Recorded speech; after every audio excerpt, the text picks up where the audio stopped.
Olivia Megaton, whatever your name is, you almost fucked this movie up. You almost fucked this movie up. Oh my god, you almost fucked it up the ass. How do you screw this up? You only had one job. One job! Make Liam Neeson look like a badass. I was okay with Taken 2. I didn't even know why they would hire you back for Taken 3, but oh well. Probably they wanted to give you another chance. Heck, I was willing to give you another chance. Taken 2. I thought it was a fun movie. Very, very stupid, but terribly edited. Terribly shot. But some of the action sequences were kind of cool, I have to admit that. But here's the thing, I was giving you a chance. I was like, okay, now you know what not to do, and you shouldn't do it again. Your action is terrible.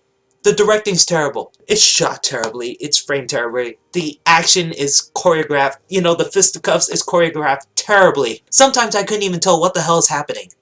Because there's so many cuts. Like this chase scene. There's like a cut every single second. And it's very frantic and very fast, and the camera shakes all the time too. People want to see the action in action movies. Every time a shot's like more than 2 seconds long. Every time there's slow motion. I was happy because my eyes can take a break. My head can take a break. I'm like, okay, that looks cool. I'm glad. Now I could see shit. I don't know how many cuts were in a freaking minute of footage. 1 minute of footage, I don't know how many cuts, because even one cut feels like half a second. So this could be like either 60 cuts in 1 minute or probably 120 cuts in 1 minute. My god, I was getting a freaking headache. So imagine that for almost every single action scene. The only reason why this movie kinda worked for me in the end is because of the cast. I know what you're thinking. It's January, what do you expect? Almost every single movie in January sucked. Well, here's the thing, buddy. It's a Taken movie. I had fun with Taken 2. I love Taken, the first Taken movie. And here, the last good January Liam Neeson movie I've seen, The Grey. That was a very awesome movie. So I was hoping for the same awesomeness in this one. This movie is supposed to be the final movie in the series. And it's mostly a letdown. When I talk to people about the Taken series, I'm just going to refer to the first one. Heck, even some parts of the second one. The third one?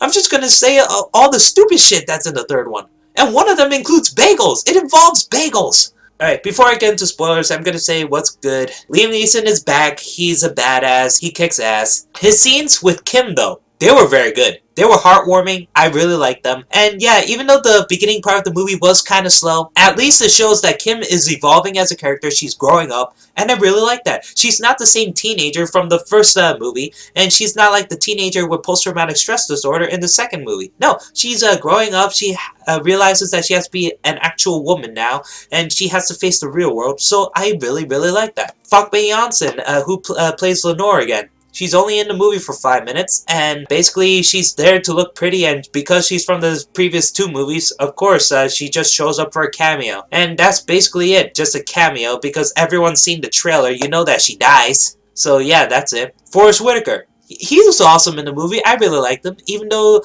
his character has some quirky moments, he's holding this chess piece, which is the knight for some reason, and he does this thing with the rubber band, which is explained at the end of the movie. And yeah, he has a fascination with bagels. And also Liam Neeson's buddies from the previous 2 movies are back, and they are actually used for once. Seriously, there's a part near the end of the movie where it feels like Mission Impossible again. Alright, so I'm going to go into spoiler territory because one of the biggest problems I had with the movie is because of this certain character who's been in all 3 Taken movies. Okay, here I go. Stuart. Do you remember Stuart? You probably don't remember him. He's Lenore's husband from the first Taken movie. You know, the gray-beard guy, and he seems like a nice guy. He seems, well, he could be a rich prick or something like that, but he seems kind of nice. He seems genuine, and you know, he cares for Kim and his wife. So, and Liam Neeson's kind of jealous of that. So, yeah, that's Stuart. He's been recasted. I don't know why the original actor doesn't want to play him anymore. Probably he thinks that Taken 3 was going to suck. You know what? Good for him. He's a psychic. Or he had scheduling conflicts. I don't know. So he's been recasted. And who plays him now? Dougray Scott. Dougray Scott, the main bad guy of Mission Impossible 2. Actually, the main bad guy in most movies, actually. So, yeah. I was very confused when I saw him on screen for the first time. Here's the thing. When I saw his name in the opening credits, I'm like, oh, Dougray Scott. Oh, cool. He's going to be the bad guy in this movie. Yeah, that's what I immediately thought. In the first 5 minutes, you see the opening credits, and then you see Dougray Scott's name, and all of a sudden you're like, oh, okay, he's the villain. Alright, cool. And then you see him for the first time. Here's the weird thing, I was like, wait, how does he know Brian Mills? And then Brian's like, oh, hey, Stuart. I'm like, Stuart? Is there another Stuart in this movie? Or is that the same Stuart that married Lenore? And then it turns out Lenore is his wife. He's not Stuart. I was so confused. I was like, wait, did Lenore marry another Stuart after Taken 2? Because she even said she's having problems with the marriage during Taken 2. And this movie takes place about a couple years after Taken 2. So she's still married apparently to that Stuart, or she broke up with that, divorced that Stuart, and married this new Stuart. Nope, it's the same Stuart. I don't know why the recasting made no sense, because even though I like Dougray Scott, here's the thing, you immediately know that he's the bad guy. Once he shows up, you're like, bad guy. I mean, couldn't they find another gentleman who kind of looks like the original gentleman from the first movie? So yeah, that confused the hell out of me. I was like, oh, please tell me this movie does something new with this actor. You know, like, not put him in a bad guy position. Nope, he is the bad guy. The main bad guy. And here's the thing. When you realize he's actually the main bad guy. Brian Mills stated this in the first Taken movie, that he did background checks on everyone if it involves his family. So of course he did background checks on Stuart. Stuart made a deal with an arms dealer who used to be an ex-Spetsnaz. Somehow Brian Mills does not know that. At all. Which pissed me the hell off. Because Brian Mills is not a fucking idiot. Luc Besson, I know this is your doing because you wrote the story. All of a sudden you're telling me that Stuart's a dick. A prick. Who is also a villain. Came out of nowhere. Lenore is married to a villain. Since Taken. Which came out in 2008. This is 15, sorry. 2015. Lenore is married to a guy who does deals with an arms dealer. And you're telling me Brian Mills does not know a fucking thing about this? And don't tell me, oh, he made the deal recently. No. You don't just make deals with arms dealer just one time or something like that. No, you have a history of it. So Brian Mills does not know this shit, which means that Dougray Scott is very good at hiding secrets, or Brian Mills is a fucking idiot. And I can't believe either one. I don't want to. Remember the ending of Taken 2 when Liam Neeson was holding the main bad guy at gunpoint, and he's like, what would happen if I kill you? Are the sons of your sons gonna come after me too? And I know you have other relatives in your country, right? And he said, yes. Well, I have to kill them too. So he kills that guy. That has nothing to do with this movie. Apparently, all the other relatives are like, we don't want revenge because we've seen Taken 1 and Taken 2. We want to live. Apparently, that's how it works. Because that's what I really like about Taken 2. It builds on the consequences of the first movie. So I thought it's going to be the exact same thing for here. No! The entire time you're led to believe that this main bad guy you see in the opening 5 minutes, which is this ex-Spetsnaz guy. Oh yeah, I love the fact that Dougray Scott has to explain to us what Spetsnaz is. He's like, oh, Spetsnaz is like the Navy SEALs. I'm like, you don't have to explain this. No young children is in the audience. I think everyone in the audience should know what Spetsnaz is. And also, you're showing this. You're showing a flashback of what the fuck he does. I'm pretty sure the visuals can tell us what he's doing. So yeah, it's this tall, lanky Spetsnaz guy with a very stupid haircut and very thick accent. He's has tattoos and stuff, and that's all there is to this guy. There's nothing else. Nothing else. I thought he was a henchman at first, but no, he's the main bad. He was supposed to be the main bad guy until you realize that Dougray Scott is the main bad guy. He's only in the movie for like 10 minutes max. Seriously, 10 minutes. He has no personality. Seriously, there's this one point where he's an asshole and he has a sniper rifle and he's pretending that he's shooting women's asses. Seriously. That's all there is to his character. I didn't even care a single thing about this guy. Hell, you know which character is more memorable? The one that was fighting Liam Neeson with a knife and Liam Neeson had a champagne bottle at the end of the Taken movie. Seriously, that guy was only in the movie for like 5 minutes and he's more memorable. This guy, he has a boss fight with Liam Neeson and it was not entertaining. Mostly because this guy is wearing a bathrobe and he's wearing tighty-whities. Seriously, he's wearing tight briefs, and you can see the outline of his dick. And sometimes the camera just shows the outline of his dick. This fight was not even interesting. And this guy has a big-ass machine gun. shooting up things. Here's the thing I hate about these kind of cliches in action movies. How come when a bad guy has a perfect sighting on this hero who is unaware of anything, misses? Seriously, he could have shot Brian Mills easily, but no, he misses, and Brian Mills is like, oh, panicking. He ducked down for a little bit, and then he starts to dodge and run. Seriously, this guy has a great opening, but he misses. Oh god. And not just that, he made it worse. So when Brian Mills was running around the place, and then he jumps through a window, and that kind of knocked him out. So this main bad guy, I believe he has a couple of ammunition in his gun, because I didn't hear it running out or anything. So this guy just happens to walk up, he has a gun next to him, and he could have just shot Brian Mills in the frickin' head. But nope, what does he decide to do? He decides to beat up Brian Mills with the butt of his gun. The only reason why he dies in the end is because he made that stupid mistake by getting close and personal with his enemy that he could have just shot in the frickin' head from far away. I didn't get that. No, I'm not saying I want Brian Mills dead, but I just hate it when these villains clearly have a shot of killing the hero, but they don't, because they keep making stupid mistakes. And also the monologuing too. What the hell? Just kill the hero! Okay? God! I hate villains like these. Oh yeah, and this movie does rip off of The Fugitive. It does. There was also the scene where Brian Mills was in the sewer, and it reminds me so much of Harrison Ford in the sewer. Well, that wasn't a sewer, that was the aqueduct. So yeah, Brian Mills was in the sewer, and it looks exactly like the scene with Harrison Ford going through the aqueduct, and Tommy Lee Jones is right behind. Speaking of which, Brian Mills basically plays Harrison Ford, and Forrest Whitaker basically plays Tommy Lee Jones. Forrest Whitaker is basically on Brian Mills' tail almost the entire movie. He's so close to catching him, but always far away. But he knows what shit is gonna happen. When Brian Mills gets himself taken by the police on purpose, Forrest Whitaker knows that Brian Mills is doing it on purpose. But you know what the cops do? Oh no, we shouldn't worry. Jesus Christ, Forrest Whitaker is such a prick. Seriously, he thinks we can't do our jobs? Ha ha ha. Well, guess what? Brian Mills gets out of his handcuffs and was causing chaos in the freeway. Here's the thing. If any other movie does this, then I would be pissed because of the cliches. But at the same time, it's Liam Neeson doing this. So at that point, you're just rooting for Liam Neeson no matter what he does. And it usually looks badass.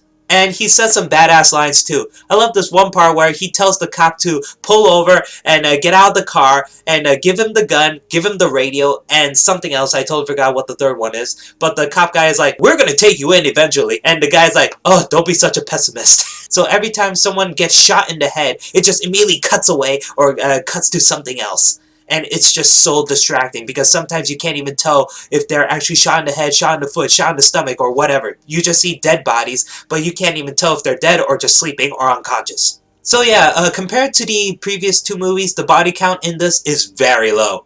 Seriously, people start dying in like the last 30 minutes of the movie. Because I understand, most of the enemies that Brian Mills has to face off against are basically cops, so he just knocks them out. He's basically like Batman from the Batman Arkham games. Seriously, he just knocks them out, they're unconscious, and that's it. And yeah, he still punches them in the throat, karate chops them in the throat, and it's so brutal every time you see that. But the problem is the action is framed terribly and edited terribly that once he even karate chops someone, it just cuts to something else, and it's so freaking annoying. And here's the thing, I do not understand Dougray Scott's plan. I didn't. Because in the end, he wants to betray not only Liam Neeson, but also the ex-Spetsnaz guy. So the ex-Spetsnaz guy dies, but Liam Neeson is still alive. Basically, what Dougray Scott does, he kidnaps Kim. Seriously, Kim gets taken. She gets taken again. And also Lenore gets taken again because Liam Neeson was checking up security footage, and Lenore is outside of a gas station for some reason. I guess she got a message or something like that. So she got taken by a van, the goons hired by the ex-Spetsnaz guys. So she gets taken. So Dougray Scott took Kim and was gonna go to a private jet and fly off. I didn't understand his plan. Because he said that he just wants the ex-Spetsnaz guy to die and Brian Mills take the blame and go be sent to jail or something like that. I don't fully understand. Because Brian Mills is very good at escaping. Okay, Dougray Scott?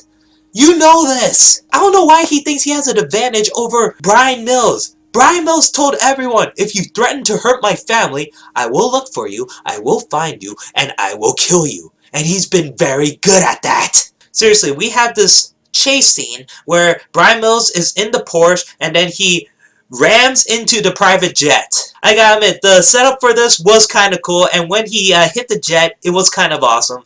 But there was no fight against Dougray Scott, no. You know what happens? Dougray Scott was holding Kim at gunpoint, and you know what Kim does? She elbows him in the chest, and Brian Mills shot him in the stomach, or his side, or something like that. Yeah, that was it. The end of Dougray Scott. Liam Neeson wanted to kill him, but because of Kim, he doesn't.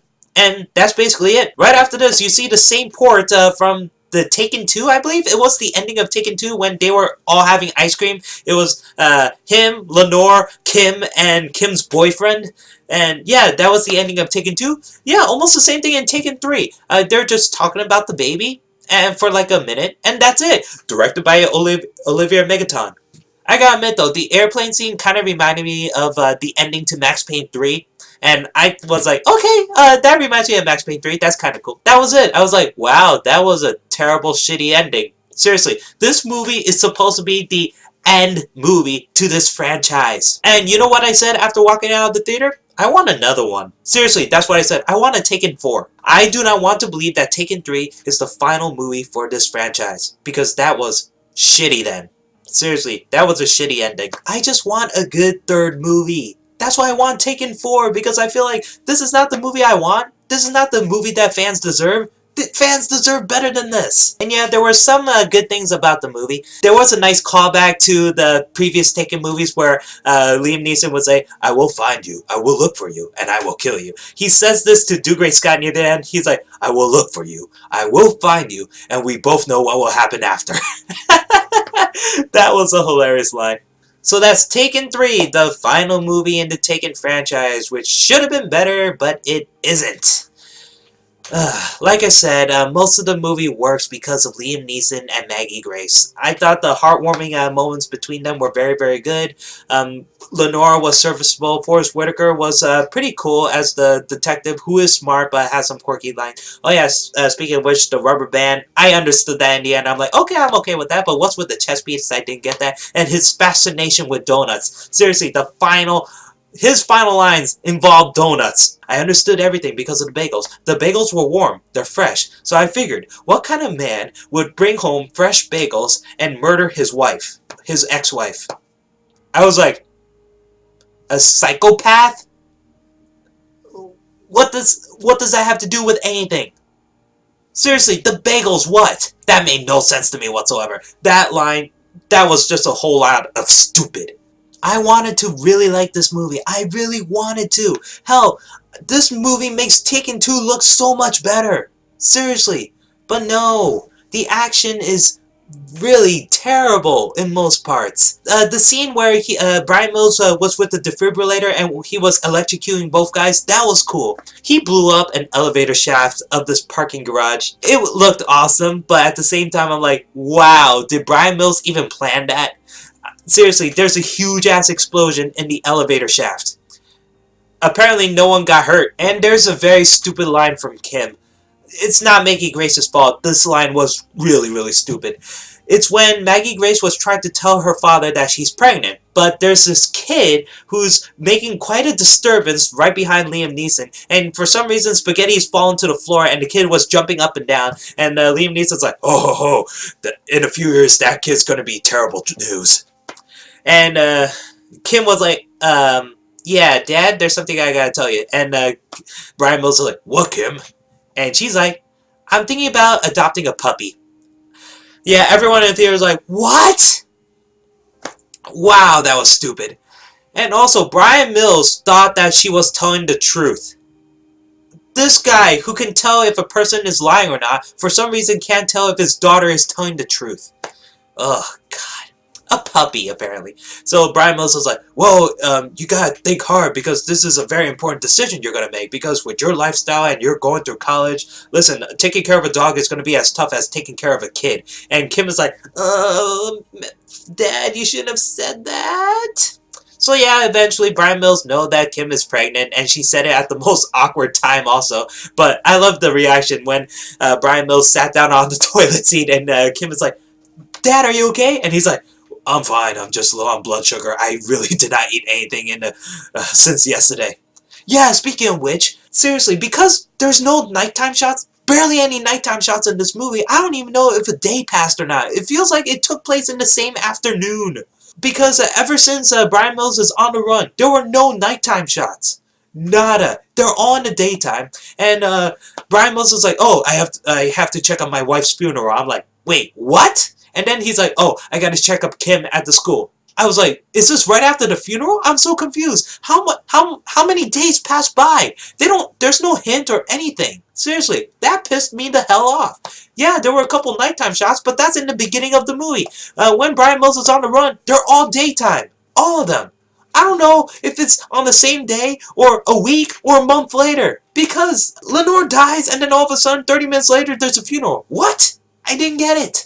It doesn't show the passage of time. And that pissed me the hell off. Also, there's this bullshit scene where Brian Mills is following Dougray Scott to his Malibu beach house. And here's the thing, Brian Mills' car got tackled by the enemy car, and he was sent flying off a cliff, and then the car spun around, tumbled, and broke apart, and then exploded. Later on, you realize that Brian Mills survived that, and he got away from that somehow. And then they showed the flashback of him jumping out of the car while it's tumbling down the hill. But here's the thing, the bad guys were looking at the freaking hill. So I was so confused. I'm like, how did they not see Brian Mills come out of that? Oh, God. And yes, seeing Brian Mills with a toy giant panda was kind of endearing. Seriously, that's the opening shot of Liam Neeson in this movie, and I loved it. Him with sunglasses holding a giant stuffed panda bear and was gonna give it to Kim 3 days before her birthday. And at that point, she just realized she's pregnant. So that's Taken 3. If you watch the movie, write down in the comments below how do you feel about the movie. Do you like it? Do you hate it? Do you want to see a Taken 4? Or do you think this franchise should have stopped at the first Taken movie? Or do you think Taken 3 was actually pretty good? Let me know.